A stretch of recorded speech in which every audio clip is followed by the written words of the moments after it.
Bom dia! Tudo bem? Tudo certinho com você? Eu tô ótima, graças a Deus, aqui com fé, com saúde, com energia, com positividade para termos mais um dia incrível que vai ser esse domingo e o Tarobá Rural também. O nosso propósito de te deixar muito bem informado todas as manhãs de domingo. Hoje nós vamos falar que os produtores estão preocupados e prevêem prejuízo na safra de milho por falta de chuva. O oeste do Paraná tem produção de painço. Você vai ver por que tem agricultor que aposta nesta cultura. Redução de 13% para 10% na mistura de biodiesel no diesel começou a valer esta semana. Leilões na pandemia. Será que as adaptações para o digital deram certo? Também vamos falar sobre o preço da carne, que é recorde no mercado. E vamos responder a dúvida de um telespectador nosso que na semana passada nos questionou sobre Ora Pronobis. Ele queria saber se produz frutos. Será? Você vai se surpreender, hein? Fique com a gente, a resposta vai estar aqui no Tarobá Rural.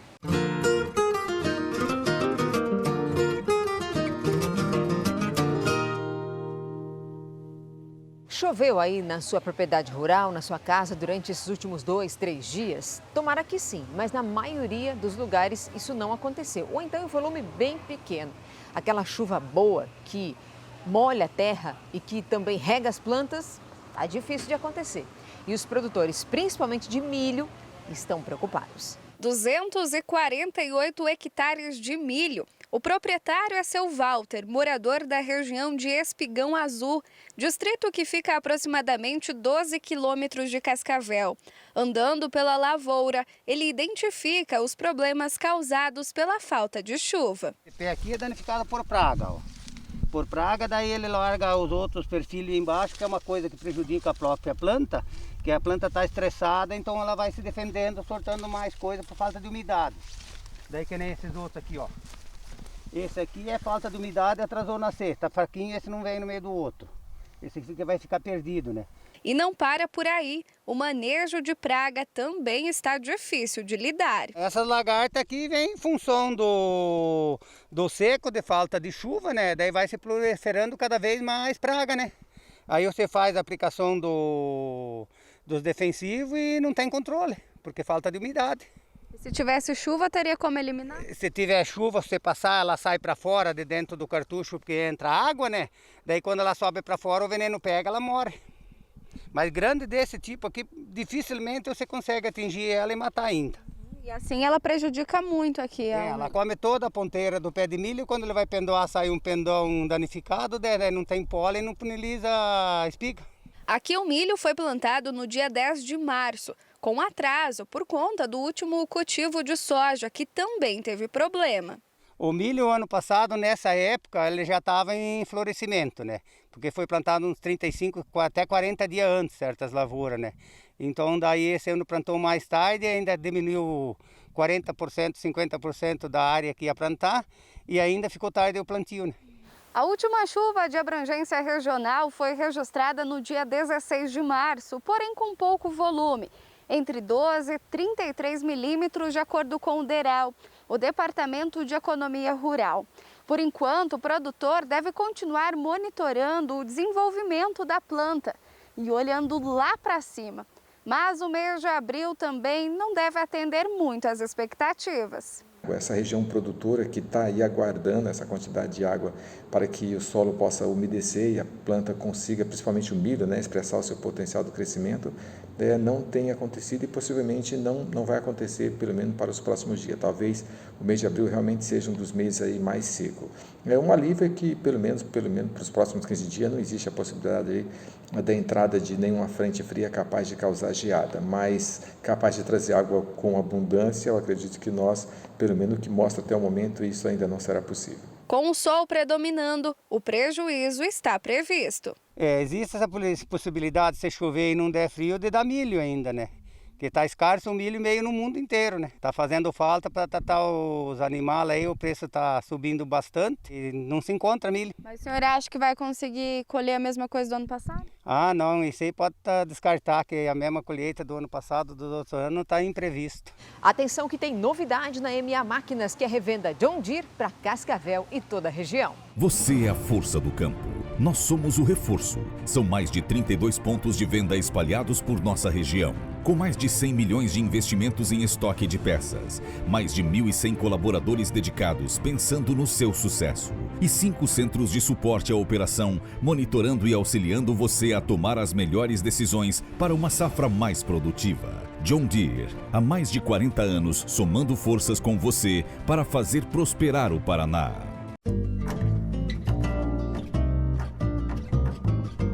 Previsão do tempo. Oferecimento MA Máquinas. Conectamos máquinas, tecnologia, pessoas e inteligência.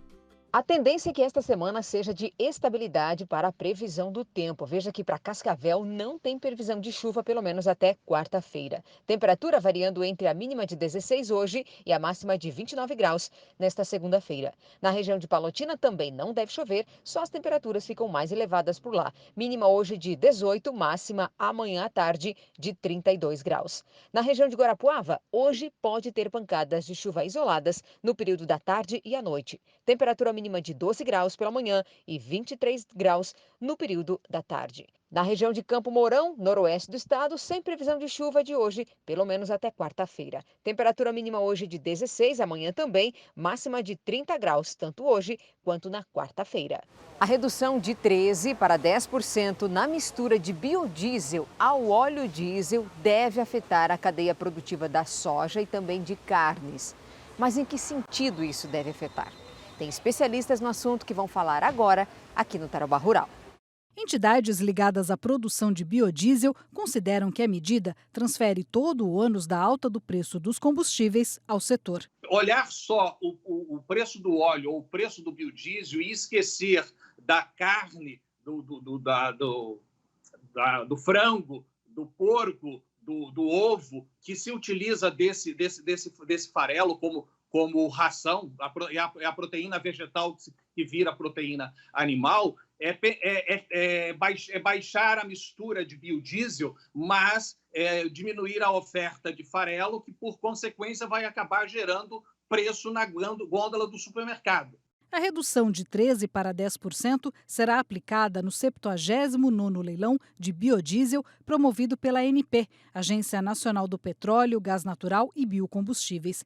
A justificativa, segundo a nota divulgada em conjunto pelos Ministérios da Agricultura e Minas e Energia, é que mesmo com a previsão de crescimento de 10% na safra do grão, o mercado mundial continua com forte demanda pela soja, principalmente nos Estados Unidos e na China. Nesse contexto, segundo o governo, foi necessária a redução momentânea. As entidades foram informadas da mudança em uma reunião no dia anterior ao anúncio. O setor chegou a oferecer que a redução nesse leilão fosse de 13% para 12%, mas, apesar dos argumentos, não foi atendido.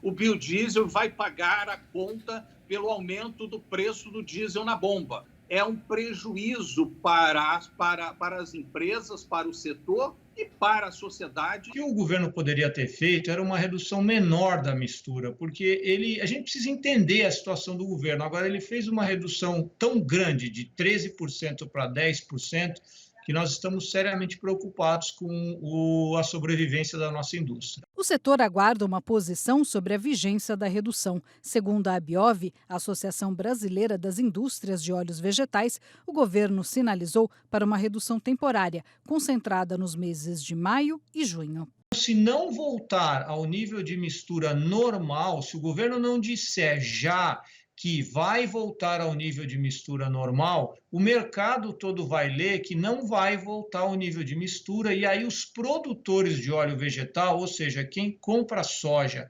processa a soja, produz farelo e produz óleo, eles efetivamente terão que buscar novos mercados para o óleo. Aí nós vamos ter um impacto na cadeia para trás, que não apenas o produtor de biodiesel será prejudicado, mas também a indústria que processa soja. A gente tinha que ter feito uma escolha, ou pelo menos uma análise cuidadosa do impacto em toda a cadeia, porque o rompimento da cadeia de soja, da industrialização na cadeia de soja, principalmente desse elo de industrialização no Brasil, enfraquece a nossa indústria e pode ter impactos negativos na variação de alguns preços derivados dessa cadeia. Acho que esse é o grande risco dessa mudança abrupta. Falar de qualidade e sabor é falar dos produtos da Cevale. Que delícia, né? Quando a gente vai ao supermercado em busca de alimentos com qualidade e procedência, fica mais fácil quando logo encontramos os produtos da Cevale. É só pegar e colocar no carrinho, porque a gente já sabe o que está levando para casa. Uma família de sabores que vai desde os cortes in natura, temperados, processados, aos mais práticos para quem vive naquela correria. São cortes de frango e de peixe para a sua família sair da rotina com praticidade, sabor e variedade. São mais de 23 mil associados e 11 mil funcionários comprometidos na produção e distribuição desses produtos para o Brasil e para todo mundo, com o selo de qualidade e garantia do produtor. Isso é prosperidade, né, gente? Sabor que dá gosto de levar à mesa. Sua família merece mais momentos bons. Sua família merece Cevale. A soja fechou a semana em Cascavel, em Toledo, a R$ 160, R$ 161,90 a saca em Guarapuava. O milho em Cascavel, em Campo Mourão, R$ 92,00, R$ 87,00 em Irati. O trigo em Cascavel, R$ 90,00, R$ 89,00 em Laranjeiras do Sul e R$ 87,00 em Pato Branco. Vamos economizar combustível e ainda ter mais rentabilidade na sua máquina agrícola, ter mais potência. Que tal fazer uma reprogramação eletrônica? É bom, funciona, mas tem que ser com a equipe da Engie Diesel.